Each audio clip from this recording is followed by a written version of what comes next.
चल अदालत। दुनिया की कोई भी ताकत तुझे अदालत पहुंचने से नहीं रोक सकती। दोस्तों, इस वीडियो में हम बात करेंगे 90s की एक और बेहतरीन और यादगार एक्शन ड्रामा थ्रिलर फिल्म दाग द फायर से जुड़े बहुत सारे अननोन फैक्ट्स और इसके बॉक्स ऑफिस परफॉर्मेंस के बारे में। तो चैनल को सब्सक्राइब कीजिए और वीडियो पूरा देखते रहिए।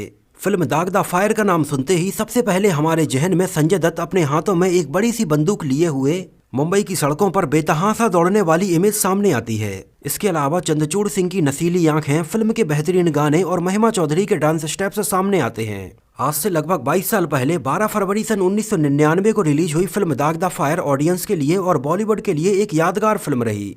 फिल्म में हमें संजय दत्त कैप्टन करण सिंह के किरदार में नजर आए थे, जो कि रवि वर्मा यानी चंद्रचूड़ सिंह से अपने पिता को झूठे इल्जाम में फंसाने और उनकी मौत का बदला लेते हुए नजर आते हैं। फिल्म में महिमा चौधरी के डबल रोल के अलावा हमें और भी बहुत सारे ट्विस्ट एंड टर्न्स और ड्रामा देखने के लिए मिला था।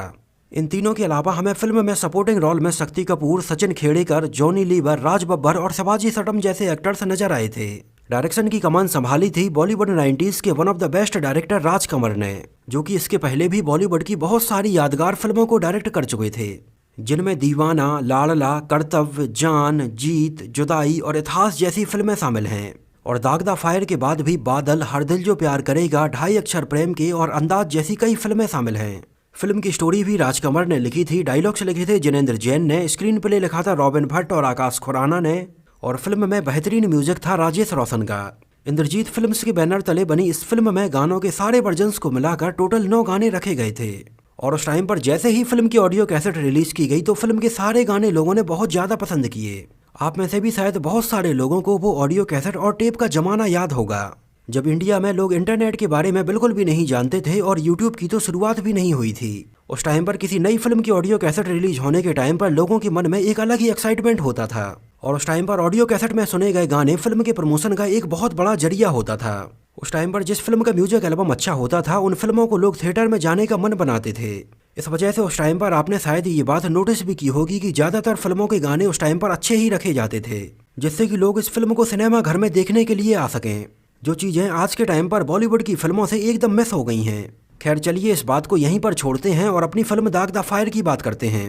फिल्म के म्यूजिक एल्बम में दिल दीवाना, ना जाने कब खो गया, परदेसिया, इतना बता सजना, प्यार हमें प्यार तुम कितना करते हो, लकी कबूतर, चेहरा तेरा चेहरा और पिया लागी लगन जैसे गाने सुनने के लिए मिले, जिनमें से उस टाइम पर अनुराधा पौडवाल की आवाज में सोलो वर्जन में रिकॉर्ड किया गया गाना दिल दीवाना, ना जाने कब खो गया और परदेसिया, इतना बता सजना उस साल के टॉप 10 सॉन्ग्स की लिस्ट में शामिल थे।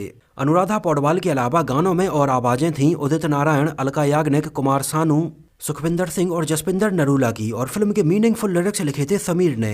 अब बात करते हैं फिल्म के बजट और बॉक्स ऑफिस कलेक्शन के बारे में। तो फिल्म का बजट रखा गया था लगभग 6 करोड़ 75 लाख रुपए, और फिल्म ने इंडिया में कलेक्शन किया था लगभग 11 करोड़ 45 लाख रुपए, और वर्ल्ड वाइड में इसने लगभग 20 करोड़ 28 लाख रुपए का कलेक्शन किया था, और ये उस टाइम पर एक हिट फिल्म साबित हुई थी। उस टाइम पर मात्र 210 स्क्रीन पर रिलीज हुई ये फिल्म देखने के लिए सिनेमा घरों में लगभग 95,74,000 लोग आए थे। कि आप भी इन लोगों में से एक हैं जिन्होंने ये फिल्म सिनेमा घर में देखी है? तो हमें जरूर बताइए और अपना एक्सपीरियंस हमें कमेंट बॉक्स में जरूर शेयर कीजिए। साल 1999 में फिल्म दाग द फायर बॉक्स ऑफिस पर कमाई करने के मामले में 12वें नंबर पर थी। वैसे अगर ओवरऑल साल 1999 की बात करें तो उस साल तो चारों तरफ सलमान खान का जलवा था, जहां पर उस साल की टॉप 5 फिल्मों में 3 फिल्में तो सलमान खान की शामिल थीं, जो कि ये बात साफ साफ दिखाती हैं कि उस टाइम पर सलमान खान का क्रेज कितना ज्यादा था।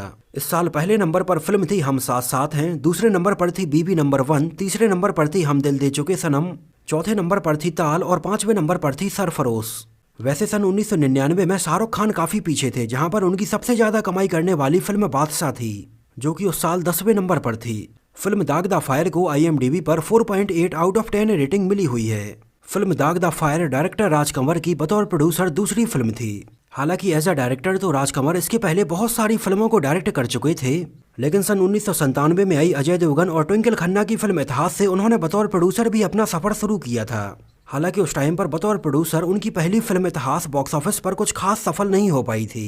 इस वजह से फिल्म इतिहास के लगभग 2 साल बाद आई फिल्म दाग द फायर से उनको बहुत ज्यादा उम्मीदें थीं। हालांकि अगर आप फिल्म की एक बेसिक कहानी और इसका प्लॉट देखेंगे तो ये काफी हद तक सन 1991 में आई एक American romantic drama film regarding Henry से काफी हद तक इंस्पायर्ड थी। लेकिन फिल्म के एक बेसिक प्लॉट के अलावा राज कंवर ने फिल्म के बहुत सारे डायलॉग्स और इसके सीन्स को इंडियन ऑडियंस को और उनके टेस्ट को ध्यान में रखकर ही लिखे थे। जिससे कि इंडियन ऑडियंस फिल्म के इमोशन से बहुत अच्छे से कनेक्ट हो पाए। हालांकि ये चीज़ राजकमल की पिछली लगभग सारी ही फिल्मों में देखने के लिए मिलती है। राजकमल दर्शकों को बहुत अच्छे से समझने लगे थे कि वो किस टाइप की फिल्में और क्या देखना पसंद करते हैं। इस वजह से उनकी ज़्यादातर फिल्मों की सिचुएशंस, उनके गाने और डायलॉग्स हमेशा अच्छे होते थे। उस टाइम पर फिल्म के प्रमोशन के तौर पर टीवी पर मात्र 30 से 40 सेकंड के कुछ सीन बस दिखाए जाते थे। इन प्रोमोज में हमें फिल्म के केवल इंटेंस सीन बस देखने के लिए मिलते थे। ना इनमें कोई बैकग्राउंड म्यूजिक था, ना ही कोई गाना रखा गया था। उस टाइम पर टीवी पर दिखाए जाने वाले ज्यादातर प्रोमोज में संजय दत्त हमें हाथ में बंदूक लिए हुए ही नजर आते हैं। उस टाइम पर फिल्म दाग द फायर के रिलीज होने के पहले फिल्म के अजीबोगरीब टाइटल को लेकर भी लोगों के मन में बहुत ज्यादा कंफ्यूजन था। ज्यादातर ऑडियंस और क्रिटिक्स फिल्म के टाइटल को समझ नहीं पा रही थी कि आखिर ये किस टाइप का टाइटल है, जहां पर फिल्म का टाइटल दाग और उसके नीचे लिखा हुआ फायर एक दूसरे के साथ मैच नहीं हो रहे हैं। बहुत सारे लोग उस टाइम पर आपस में इस बात को लेकर बहुत ज्यादा कंफ्यूज थे कि आखिर दाग और फायर का आपस में क्या लेना देना है। कुछ लोगों ने तो उस टाइम पर यह भी अंदाजा लगा लिया था कि शायद फिल्म का नाम दाग द फायर की जगह पर आग द फायर होगा और गलती से फिल्म के टाइटल में आग की जगह पर दाग लग गया है। वहीं दूसरी तरफ कुछ लोगों का ये मानना था कि फिल्म का टाइटल दाग द फायर की जगह पर दाग द स्केयर होना चाहिए था। तो ये दोनों ही वर्ड एक दूसरे से अच्छे से मैच करते, लेकिन दाग द फायर कहीं से भी एक दूसरे से मैच नहीं कर रहे हैं। तब उस टाइम पर डायरेक्टर राजकमल ने कुछ इंटरव्यूज के जरिए इस बात को क्लियर किया। उन्होंने बताया कि सबसे पहले वो फिल्म का नाम केवल दाग ही रखने वाले थे, लेकिन उस टाइम पर दाग नाम का टाइटल यश चोपड़ा के पास था, जो कि सन 1973 में दाग नाम से एक फिल्म बना चुके थे, जिसमें हमें राजेश खन्ना, शर्मिला टैगोर और राखी नजर आए थे और ये एक रोमांटिक ड्रामा फिल्म थी। उस टाइम पर राजकमल ने यश चोपड़ा से इस टाइटल के लिए रिक्वेस्ट की थी, लेकिन यश चोपड़ा ने यह टाइटल उन्हें देने से मना कर दिया था। लेकिन राजकमल उस टाइम पर अपनी इस फिल्म के लिए यही टाइटल किसी भी कीमत पर रखना चाहते थे। हालांकि अगर आपको याद हो तो दाग नाम से एक फिल्म इसके पहले भी सन 1952 में आ चुकी थी, जिसमें दिलीप कुमार और निम्मी नजर आए थे और ये भी एक रोमांटिक ड्रामा फिल्म थी। उस टाइम पर दाग नाम से आई ये दोनों ही फिल्में रोमांटिक ड्रामा फिल्में होने के बाद राजकमल ने सोचा कि दाग नाम का टाइटल रोमांटिक फिल्मों को जस्टिफाई कर रहा है और इसके साथ अगर हम फायर भी जोड़ देंगे तो ये संजय दत्त को जस्टिफाई करेगा, क्योंकि फिल्म में संजय दत्त का किरदार बिल्कुल आग की तरह ही है, जो कि अपने पिता की मौत का बदला लेना चाहता है और सामने वाले को एकदम मिटाना चाहता है। इस वजह से फिल्म का टाइटल रखा गया था दाग द फायर। फिल्म की शूटिंग सन 1998 में शुरू हुई थी और लगभग 5 महीनों में ही इस पूरी फिल्म को शूट कर लिया गया था। अगर आपने नोटिस किया हो तो फिल्म के कुछ सीन में हमें पीछे दीवार पर 1998 का कैलेंडर भी लगा हुआ नजर आता है। फिल्म के लीड एक्टर और लीड एक्ट्रेस के तौर पर संजय दत्त, चंद्रचूड़ सिंह और महिमा चौधरी ही पहली पसंद थे। इसके अलावा फिल्म दाग द फायर ऐसी पहली फिल्म थी जो कि संजय दत्त ने सन 1997 में जेल से बाहर आने के बाद पूरी स्टार्ट से लेकर एंड तक शूट की थी। हालांकि सन 1997 में उनके जेल से बाहर आने के बाद पहली फिल्म उनकी दौड़ रिलीज हुई थी, लेकिन फिल्म दौड़ के कुछ सीन पहले ही शूट हो चुके थे और कुछ सीन बाद में शूट किए गए थे। फिल्म दाग द फायर जब पूरी बनकर कंप्लीट हो गई और ये फिल्म राजकमल ने डिस्ट्रीब्यूटर्स को दिखाई, तब उस टाइम पर बहुत सारे डिस्ट्रीब्यूटर्स ने इस फिल्म को खरीदने से मना कर दिया था। हालांकि कुछ डिस्ट्रीब्यूटर इसको खरीदने के लिए तैयार हुए, लेकिन वो भी इसके लिए बहुत ही कम पैसे दे रहे थे, क्योंकि उस टाइम पर ज्यादातर डिस्ट्रीब्यूटर का ये कहना था कि फिल्म देखते टाइम पर ऐसा लग रहा है कि फिल्म में संजय दत्त केवल गेस्ट अपीयरेंस में बस हैं और ये फिल्म पूरी की पूरी चंद्रचूड़ सिंह और महिमा चौधरी के ऊपर ही फोकस की गई है और इन दोनों की उस टाइम पर इतनी ज़्यादा फैन फॉलोइंग नहीं है कि इनको देखने के लिए लोग सिनेमा घर में आ सकें, क्योंकि इसके पहले महिमा चौधरी की केवल एक ही सुपरहिट फिल्म थी परदेश और चंद्रचूड़ सिंह भी हमें कुछ खास फिल्मों में इसके पहले नजर नहीं आए थे। एक्चुअली सबसे पहले फिल्म में संजय दत्त का कोई गाना भी नहीं रखा गया था, लेकिन बाद में डिस्ट्रीब्यूटर्स की डिमांड को देखते हुए जब ये फिल्म पूरी बनकर कंप्लीट हो गई, तब उस टाइम पर अलग से संजय दत्त का एक गाना लकी कबूतर शूट करके फिल्म में ऐड किया गया था, जिससे कि फिल्म दाग द फायर में संजय दत्त का किरदार थोड़ी और बड़ा दिखाई दे।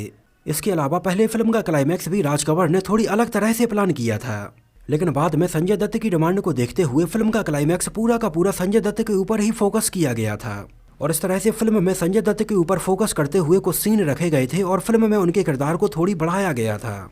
नहीं तो वाकई में पहले ओरिजिनली संजय दत्त का फिल्म में केवल गेस्ट अपीयरेंस जैसा ही था, लेकिन बाद में फिल्म में संजय दत्त के सीन बढ़ जाने के बाद फिल्म का प्राइस काफी बढ़ गया था और इसके बाद डिस्ट्रीब्यूटर ने इसको काफी महंगे प्राइस में भी खरीदा था। हालांकि फिल्म में अलग से ऐड किया गया संजय दत्त का गाना लकी कबूतर के बनने के पीछे भी काफी इंटरेस्टिंग कहानी है, जिस गाने को सुखविंदर सिंह ने गाया था। एक्चुअली उस टाइम पर लक तेरा लकी कबूतर गाने को सुखविंदर सिंह की वाइफ तेजपाल कौर ने किसी दूसरी फिल्म के प्रोड्यूसर के लिए लिखा था और ये गाना पहले दूसरी फिल्म में रखा जाने वाला था, लेकिन उस टाइम पर अचानक से राजकमल ने कहा कि फिल्म दाग द फायर में हमें संजय दत्त के ऊपर एक गाना फिल्माना है और ये गाना अच्छा होना चाहिए जो कि संजय दत्त की पर्सनालिटी को भी सूट करे। तब उस टाइम पर सुखविंदर सिंह ने अपनी वाइफ के द्वारा लिखा गया लकी कबूतर गाने को चुरा कर राजकमल को दे दिया था और इस बारे में उस टाइम पर सुखविंदर सिंह ने अपनी वाइफ तेजपाल कौर को भी कुछ नहीं बताया था। और फाइनली जब ये गाना रिकॉर्ड हो गया और उनकी वाइफ तेजपाल कौर ने इस गाने को सुना, तब उस टाइम पर उनकी वाइफ ने सुखविंदर सिंह को मीडिया के सामने भी काफ़ी भला बुरा कहा था। उन्होंने गुस्से में मीडिया के सामने ये तक बोल दिया था कि सुखविंदर सिंह को एक पत्नी नहीं केवल एक नौकरानी चाहिए है, लेकिन मैं इस टाइप की नहीं हूँ। मेरे पति सुखविंदर सिंह बहुत ही बेकार आदमी हैं। उन्होंने मेरा गाना चुराया और मुझे क्रेडिट तक नहीं दिया है। इसके अलावा अगर आप फिल्म का एक और गाना सुनेंगे, चेहरा तेरा चेहरा, जिसको चंद्रचूड़ सिंह और महिमा चौधरी के ऊपर फिल्माया गया था, इस गाने के स्टार्टिंग का म्यूजिक टाइटैनिक के थीम गाने my heart will go on से कॉपी किया गया था। इन दोनों ही गानों के स्टार्टिंग के म्यूजिक को आप एक बार जरूर चेक करके देखिए। इन दोनों ही गानों का म्यूजिक बिल्कुल एक ही जैसा है। इसके अलावा फिल्म का एक और बहुत ही पॉपुलर गाना प्यार हमें प्यार तुम कितना करते हो, इस गाने की स्टार्टिंग की ये लाइन अपाचे इंडियन के एक गाने से कॉपी की गई है। इस गाने की लिंक मैं यहाँ पर नीचे डिस्क्रिप्शन बॉक्स में दे दूंगा, तो वहाँ पर जाकर आप इसको एक बार जरूर चेक कीजिए। इसके अलावा लकी कबूतर गाने के स्टार्ट होने के पहले भी हमें सुनाई देने वाले lyrics B for bhangra D for dance, इस लिरिक्स को सुखविंदर सिंह ने एज इट इज अपने द्वारा ही गाए गए पिछले एक पॉप गाने से उठाया था, जहाँ पर भी उन्होंने यही लिरिक्स गाए थे। इसके अलावा फिल्म का एक सीन आपको याद होगा जहाँ पर बिहारी यानी हरीश पटेल कजरी यानी महिमा चौधरी को बोलता है कि वो उसको फिल्मों में काम दिलाने के लिए उसकी मदद करेगा, क्योंकि सुभाष घई उसके बहुत अच्छे दोस्त हैं। एक्चुअली अगर रियलिटी में देखा जाए तो महिमा चौधरी को सन 1997 में सुभाष घई ने अपनी फिल्म परदेश से ही लॉन्च किया था, जहां पर सुभाष घई ने ही उनका रियल नाम ऋतु से बदलकर महिमा चौधरी रखा था। इसके अलावा अगर बात करें फिल्म की शूटिंग लोकेशन की, तो फिल्म के कुछ गाने मॉरिशस में फिल्माए गए थे। फिल्म के क्लाइमैक्स सीन को मुंबई की सेंट्रल लाइब्रेरी के बाहर फिल्माया गया था। फिल्म के बहुत सारे सीन सर्वे फॉर्म, Filmistan, film city, Filmalaya studio और कमालिस्तान स्टूडियो के अंदर फिल्माए गए थे, जहां पर स्टूडियो में हमें फिल्म के पीछे लगे हुए कुछ पुराने पोस्टर भी नजर आते हैं। जैसे कि फिल्म के सीन में हमें सलमान खान और काजोल की फिल्म प्यार किया तो डरना क्या क्या पोस्टर लगा हुआ दिखाई देता है। इसी के दूसरे सीन में हमें बॉबी देओल की फिल्म करीब का पोस्टर लगा हुआ दिखाई देता है।